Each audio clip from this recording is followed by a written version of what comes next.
సుమన్ టీవీలో మీ business promotions కోసం ఈ కింది నెంబర్ను సంప్రదించగలరు.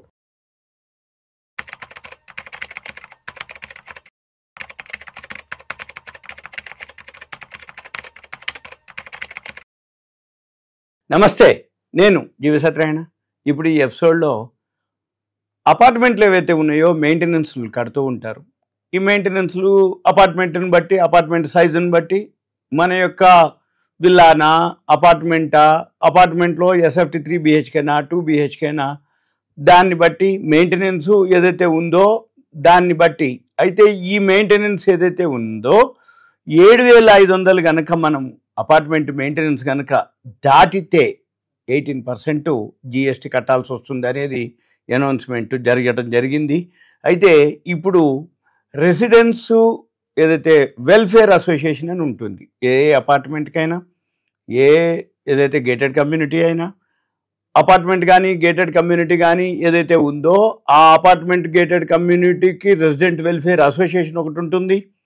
ఆ రెసిడెంట్ RWA అంటారు దాన్ని. ఈ రెసిడెంట్ వెల్ఫేర్ అసోసియేషన్ వాళ్ళు మెయింటైన్ చేస్తారు డిపాజిట్స్, ఎక్స్పెన్సెస్, మెయింటెనెన్సు. అంటే ఏంది, కరెంట్ బిల్లు, లిఫ్ట్ మెయింటెనెన్స్ అనుకోండి, ఏఎంసీలు యాన్యువల్ మెయింటెనెన్స్లు అనుకోండి, శాలరీసు, ఏది సెక్యూరిటీ శాలరీసు, ఇవి పవర్ బిల్లు అంటే కామన్ కరెంట్ బిల్లు, మెయింటెనెన్స్లు, రిపేర్లు, వీటన్నిటికి సంబంధించిన ఏదైతే ఉందో అసోసియేషన్ వాళ్ళు ఒక కమిటీ ఉంటుంది. President, vice president, secretary, treasurer, ఇట్లా మామూలుగా వీళ్ళందరూ ఏదైతే ఉందో అవన్నీ లెక్కలు రాయటం జరుగుతుంది. ఆ ఖర్చులు ఇవన్నీ పెడతారు. అవన్నీ ఏదైతే ఉన్నాయో అవి షేరింగ్ చేసి ప్రతి అపార్ట్మెంట్కి అనుకోండి, ఫ్లాట్ అనుకోండి, ఇంత పడుతుంది వాళ్ళ ఎస్ఎఫ్టీ క్యాలిక్యులేషన్ చేస్తారు.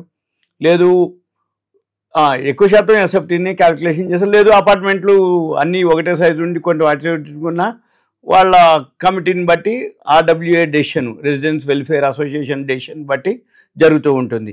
అయితే ఈ వార్షిక టర్నోవర్ కనుక 20 లక్షలు కనుక దాటితే అప్పుడు మెయింటెనెన్స్ నెలకు కనుక ఒక్కొక్కళ్ళు ఎవరైతే అపార్ట్మెంట్లో ఫ్లాట్ ఏదైతే మెయింటెనెన్స్ 7,500 కనుక దాటితే అప్పుడు 18% GST కట్టాల్సి వస్తుంది ఇప్పటి నుంచి.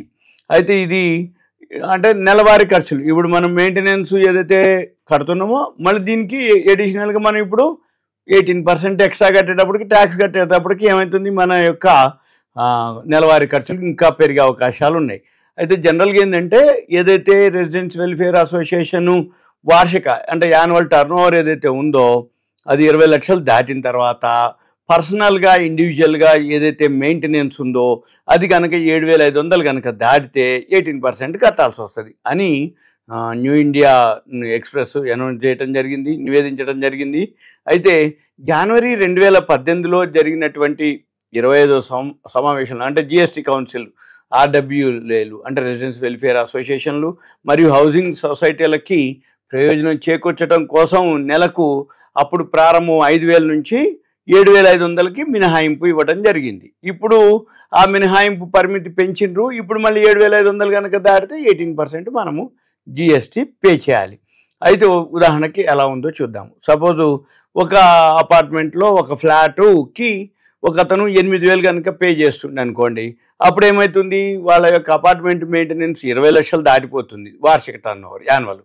దాన్ని బట్టి వాళ్ళు ఏం చేయాలి, 1,620 రూపాయలు ఎక్స్ట్రా పే చేయాలి. అంటే వాళ్ళ మెయింటెనెన్స్ ఎంత అవుతుంది, 9,000 అసలు, మళ్ళీ 1,620 రూపాయలు ట్యాక్స్. అంటే ఎంత కట్టాలి అతను, ఫ్లాట్ యజమాని కానీ, టెనెంట్ కానీ, ఓనర్ కానీ, దాన్ని బట్టి అనమాట. ఎవరైతే అక్కడ అందులో ఉంటారో వాళ్ళు 10,620 రూపాయలు కట్టాలి. ఇది ఒక నివేదిక వలన తెలియటం జరిగింది. ఇండియన్ ఎక్స్ప్రెస్ వాళ్ళు చెప్పడం జరిగింది. ఇది సింపుల్గా ఏంటంటే అపార్ట్మెంట్లో ఏదైతే పెద్ద పెద్ద విల్లాలనుకోండి, లేదు మెయింటెనెన్స్ ఏదైతే సెక్షన్లు అంటే పెద్ద అపార్ట్మెంట్ అంటే ఎస్ఎఫ్టీ ఎక్కువ ఉన్నటువంటి గేటెడ్ కమ్యూనిటీ లాంటివి వాటిల్లో ఇది అవుతుంది. ఎందుకంటే చిన్న చిన్న అపార్ట్మెంట్లకి పెద్దగా ఏముండదు, 1,000, 1,500, 1,200 అలా ఉంటుంది. వార్షిక టర్నోవర్ 20 లక్షలు దాటి ఉండాలి, ప్లస్ మెయింటెనెన్స్ 7,500 దాటి ఉండాలి. అప్పుడు వాళ్ళకి 18% GST పడుతుంది. ఇదంతా మీకు ఒక ఐడియా కోసం.